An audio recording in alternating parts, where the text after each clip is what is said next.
we were in the planning stages for that long for the floating. Meanwhile, we just kept shooting up altitudes. Yeah.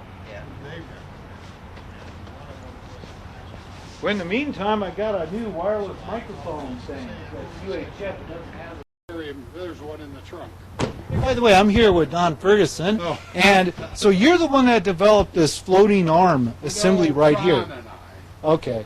It was just a suggestion because I could see that the hose weight was affecting our calculations. Okay. But he actually designed it after. Can I have you stand over here? Maybe you can kind of describe a little bit for this camera. Okay. So you attach this thing and you fill the balloon, but then it's got zero weight. But then what about the weight of the balloon? Well, the weight of the balloon is already taken care of because when you fill it with gas, you don't start counting weight until it's not there. Okay. So when it becomes just neutral, then from then on, the amount of gas you put on affects the lift. Okay. So it doesn't, the weight of the balloon isn't even measured. So you don't have to really be concerned, is it 1,900 grams or 800? So then, Put enough gas in to... And that's what we'll see later on and what we've seen in previous flights. So they fill it up and then they get to that point to where it's zero weight and zero lift. And it's buoyant right there. Then what they would measure on the scale, they would apply gas until they get the lift. And that's the lift that they would calculate based on everything else. Yes, and before we would try and measure that lift, but as the balloon went up, it was lifting the hose and everything else. Okay. So that affected our measurements. So with this setup, the hose is hooked to the pivot point like on a teeter-totter, and all of this mechanism is counterbalanced with those weights out there.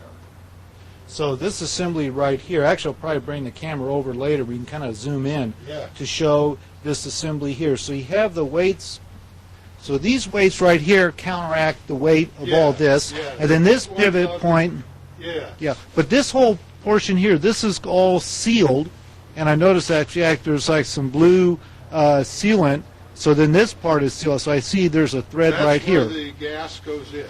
Okay. And right now it's a little heavy because it's balanced with the weight of the balloon connected to it. Okay. You know, so once it's hooked up, it's actually pretty close. So the gas... And that's what that nut is. See, that's the fine tuning. I see. So this is the fine tune right here. Okay. So this right here, so the gas actually inserts into this point, which is the pivot point. Then I see you have this piece of metal, so it pivots. Yeah, I didn't want to drill holes there because you don't want the gas leak. Exactly. That's and then the balloon would clamp to right here, and then later, but this is all bolted for transport, but when it comes time to fill it, then this portion here is then moved over to here. No. Oh, it actually stays here. It stays right like that. Stays right there. Okay. And then this folds down. Let me see who that is. Okay. Well, let me just move the camera over here. Ignore this assembly because this is the 2-meter J-pole.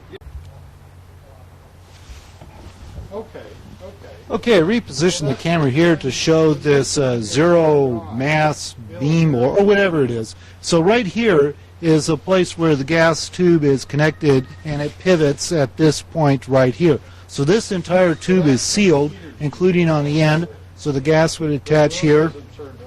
And then the balloon would attach to this point. So this whole thing right here, it can pivot right here at this center point, as what Don described earlier. And then here is the hose right here. So it's all, as you can see, PVC pipe. Oh, let me position the camera to zoom in.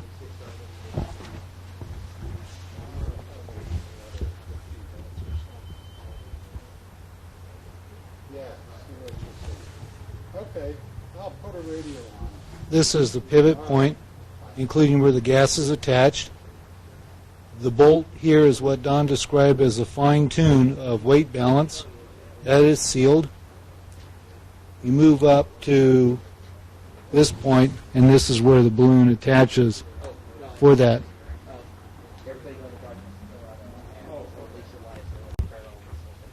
Okay, here is the pivot point right here. You can see where they have the piece of metal and then with clamps with the bolt and nut on the stationary part so it can feed, so it can pivot at that point, but yet do not have to drill holes or else the gas will leak out. I'll just zoom out here to get another view. A simple item, things that you can pick up at a local hardware store, but this is very important so they can make accurate lift measurements. This is a scale. It is mounted upside down, but they could read the numbers. But anyway, how it's all set up, and that's how they could, part of the floating arm or float free weight arm, something like that. We'll find out the correct name later on. You got it right.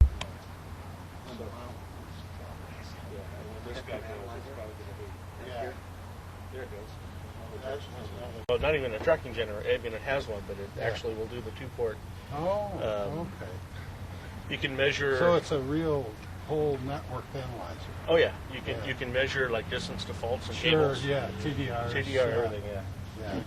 Yeah. I did some work for Enritsu, and in lieu of actually them giving you cash, They gave you this. I said, you know what?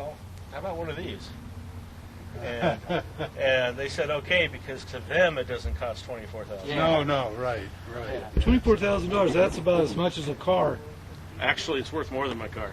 I see. And that's why at You some can other see my event, priorities. I saw you at when you were not using it, you had it inside the case with your foot on top of the case to make sure it doesn't take legs and walk off. Usually I have it, surgically implanted somewhere so that I'll know if somebody's trying to get it. That's a nice piece of equipment. Yeah, it is actually. But this revealed actually it's quite helpful for this, even though it might be overkill to see what our transmission, but I guess this is the best you can have to make sure our transmitter is working. Well, we should see the strengths too, the relative strengths. We can verify that the payload is transmitting without actually having it reach any of the APRS.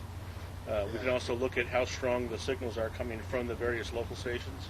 Yeah, in fact, I can measure them here. Yeah. It'll tell us. This is the geek brigade here. I see. Yeah. Oh, I know. Okay, thanks, guys. Old guys who. It does regular 1080p 60 movies. Yeah, there you go. Yeah, I know. Well, the scale will be up like the wet part. You know, if you look under the ESI, you'll see the latitude and longitude.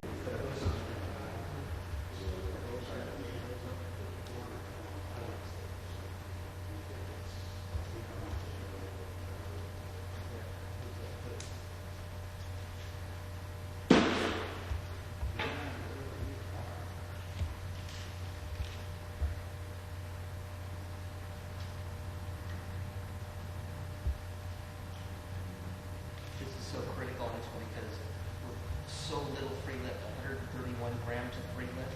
Wow. So this balancing part and getting this just right, we compensated for that and have the same free lift as last time. Got it.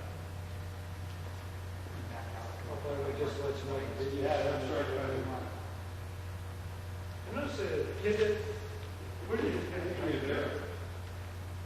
Pivots here too, it goes down. But you don't have to worry about gas leaking out? No, we're never under really any pressure with these minimal fill. Close enough. We can wait the action to the end. So Don, this is what the fine tune is just done right here. The what? The fine tune with the bowl. Yes, that's what he.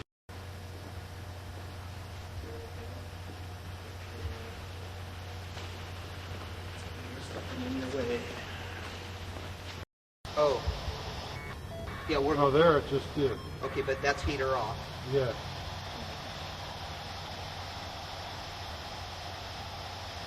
This has got a little photo sensor. Where am I hitting? There it is. Everybody but one, actually 2 teams didn't find us. Is Rich still Oh yeah, participating? yeah, very much so. Those are all mountaintop ones. Another one. Another one. Come on, I'm gonna go all the way around once. You have to be careful about how much tape you put on that, like how critical is that? Yeah, I mean, we don't want to overdo it.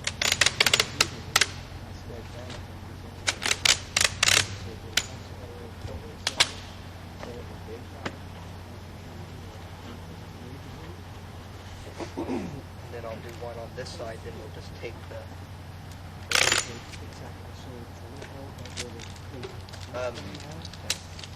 Don, let me know if you can get another good signal, and I haven't seen it recently. yeah, take 2 minutes. There it is. And that was You should have got a biggie just. I'm still sitting Okay. Yeah, it just hit. And I heard the repeater right after. Oh, did you? I'm not sure it heard this, but I have my packet direct. it went off. So you got 2 minutes. Okay. That little black dot by the string is our photocell. There. Okay.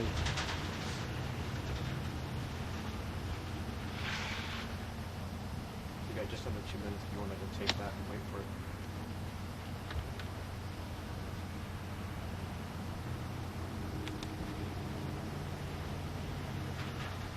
Okay, the heater is now on. There's actually an indication on the APRS transmission that lets us know the heater's on. No. No, there's a LED inside that turns on when the heater comes I on. want to hold it up. Oh, yeah. Lee, you want to just kind of hold that there? I'll be getting a few more That things. should get you a nice hit. Here we have John looking at the APRS, the website.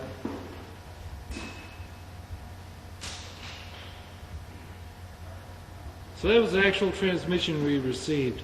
Right. Okay, So that was about a couple minutes ago. we should be getting another update momentarily. All right. Also positioned here, Yep. Did we get the Just came in. digitator? we do, let me zoom in on, okay. Did you say it translated? Did we get the digitator Yes, just now? just now. That says 5431. That's the last one I saw before. Yeah, the last time is 26 seconds ago. Yeah. Okay. Where my index finger is. Also, what I have right here is on my laptop. We have my handheld with a TNC, and this would show the, you know, what's coming over the APRS frequency, I'm going to have to cut it. so you could receive, you could read the data direct. Then there it is. It comes from WR6ABD. And the numbers look, yes. CNSP-18, our position. Of course, everybody else is there. That lets us know that it's outputting. Most important is it's received on the digipeater side.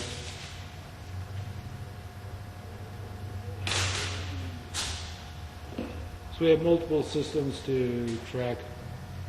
It was pretty fun. We had a lot of times these guys would, you know, of course, for the ones that go to recover, the balloon burst, and then it comes down either on a chute or just a streamer or something. And so we they used to not choice buttons. So I was one of the first guys to go, well, this would be a great opportunity because good things up here in the hills, it would be great if they get the plane and fly. And so they're like, fine. So we started doing it, and then on the first mission, we actually used the plane from the start. We spotted the whole thing like within minutes after it came down. It came down in a cornfield and right in between the rows of the cornfield. I'll get you in when I can, and then it goes past, and I go, okay, you can go, and they circle around. So there's that. And over the Central Valley, mostly, there's really not a lot of traffic pursuits now. Okay. All right, we're here with David for the filling of CNSP-18 floater balloon. And so here we go. And it's currently 7 minutes after, 5:07 p.m. Okay. Yep.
One of the things I noticed, because I've seen a number of their launches before, they've actually refined the process, pretty good. I think a key thing is that Faro provides the garage they can use to fill. As you know, you need just zero wind to do these accurate measurements. And actually, the results of really what this is was hours and hours, week after week, of doing calculations and then observing the weather just for those right conditions where everything's got to come together. So you end up looking at this, it's just routine production. Well, not exactly. It's still everything is, and it's a wild card. This may only last, who knows, it could burst early and then all bets are off. Or it can go on the other side of the world. You don't know, anything in between. Side of the world. And of course, they've lost a couple of ones. Like they had one flight through, they lost one of them in Area 51 of Nevada. So obviously, you can't retrieve it. That was like the last transmission. Yeah, it looks like in that certain area. But then they had one that came down in Iowa, and some amateur radio people were tracking it, and sure enough, they came down and they retrieved it. Of course, the longest distance landed in the Mediterranean Sea, 60 miles north of Algeria. So far, nobody's turned it back in.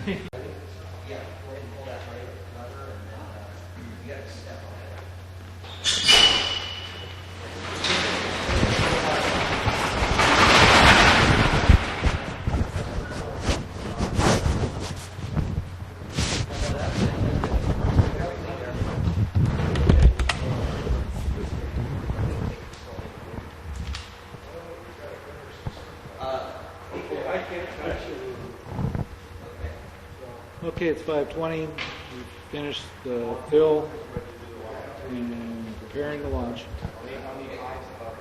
Eyes above, tell us if we're getting under the water. Go ahead.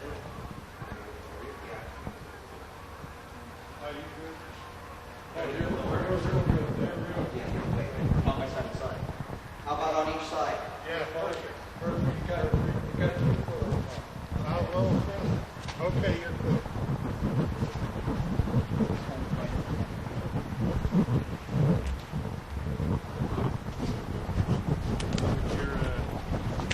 Okay, what we want to see, Jonathan, is a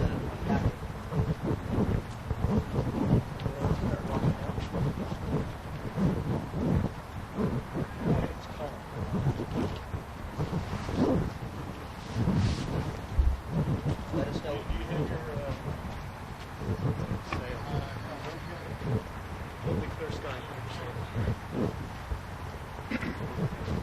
So, Ron, is this becoming routine for you, or is each one its other challenges and everything else that goes with it? It's pretty routine, but on the floaters, the fill has to be so accurate. But the floating arm scale makes that pretty easy. I guess there's so many things that can go wrong, so it's still very tedious. Oh yeah, there's a lot of things that go wrong even after we launch it.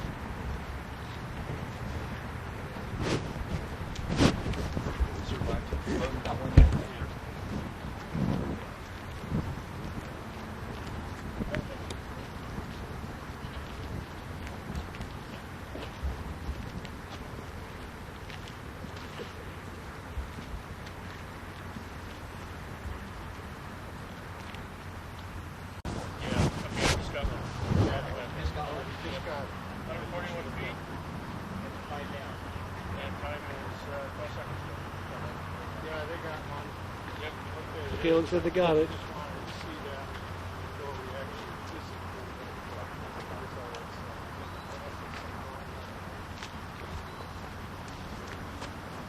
Okay, guys, here we go. Ready? Photo op.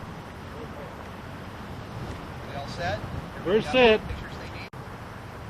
Take your time, Bob. We're in no rush. You ready? Here we go. Can't get it down.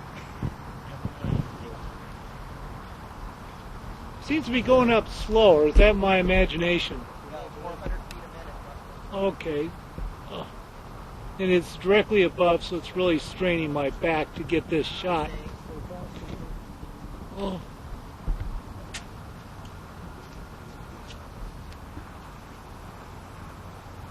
Okay, let me try this. Camera technique.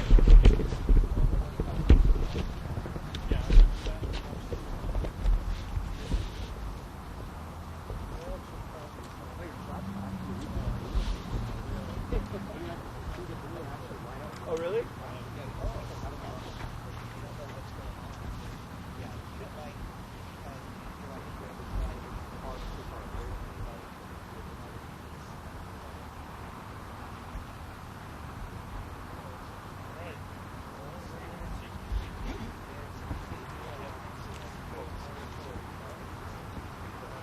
Thank you very much. Thanks for coming.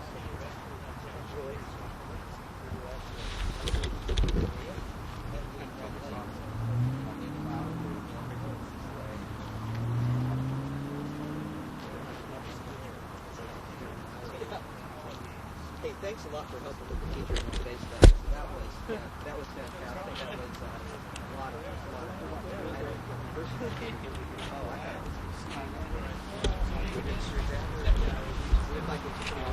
It was in a tree, right? The top of the tree. We had the right equipment. They always seem to find trees. Yes, yeah, we're gonna follow this one a little bit. Just Okay, sure. Yeah, well, let you know. hopefully it'll stay up for a long time. Yeah. We'll find out. Okay, Ron, we have another launch, and this is CNSP-18. Yes. Okay, so now it ends up becoming production routine, but there's still those things that get you worried. And what are some of these challenges? The quality of the balloon is one, you know, if the balloon's going to hold up.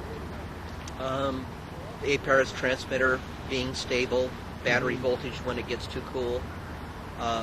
This one has a photocell activated heater on board, so when it sees no light, like now, the heater has turned on and is heat sinking 180 milliwatts directly to the GPS unit. That was the part last year where we had some of the GPS units that got cold and quit reporting. So this Okay. year, and the GPS unit's good for about 50 hours of runtime, which is only the nighttime hours. The APRS is good for about 60 hours of runtime. Okay, so you've done a number of floaters, but I guess the one that landed in the Mediterranean, I guess you're just itching to do it again or even farther. You know, I think the main reason why we did this one is because a lot of people enjoyed watching it float across the United States and the Atlantic and stuff, and our intention was to see how far we could fly across the United States. The only reason why we did this one is because a lot of people enjoyed it and we thought they may want to see it again. Now, there's been other balloonists that do this same thing, and even though each of you got your own techniques, but there is a lot of sharing of information, but I imagine when they saw that floater, I imagine many just really got going and just wanted to try that themselves. But yet it's still very difficult to do that. I mean, a year has passed, and now we finally have launched the floater. You have to get the fill just right. Like this one, we had 131 grams of free lift, which isn't a lot of lift, and that's why we have to fill indoors to get it just right. Yeah, a lot of things have to be just right, the right time of year, angle of the sun, the deterioration from the UV exposure, launching it at sundown so you get a full night free flight without any UV exposure is big. So yeah, there's a window of opportunity. December 21st, 3 weeks before, 3 weeks after is the optimum time of year for floaters. But this is December 2nd. Why 19 days ahead? Because of weather. Okay. Yeah. So when you're watching Felix Baumgartner's flight, when he skydived from 128, what was going through your mind in terms of the techniques they were doing in balloon ascent, etc.? I was really interested in watching the balloon go up and the temperatures and a lot of stuff that we have to deal with as far as temperatures. But when he actually jumped, I was just hoping he was going to make it, live through it. But I noticed that when they had the truck running with the balloon, and it's what you've done before. I mean, there's no wind today, so you didn't have to run with it, but yet they use that large truck to run with the balloon. And then it was going up. What was going through my mind, you don't want to hang out too long above 100K because UV's deteriorating the balloon, and you don't want to have to be riding that gondola when the balloon pops. Yeah, but UV is deteriorating a latex balloon way more rapidly. The plastic zero pressures and super pressures can go weeks, days, months. So that's not a real big issue with that type of envelope. Okay, I think we better get back in the garage because everybody probably wants to pack up their stuff. So here with Ron Meadows, December 2nd, 2012 launch of CNSP-18, and the webpage is? CaliforniaNearSpaceProject.com. California Near Space. Okay, thanks. Thanks.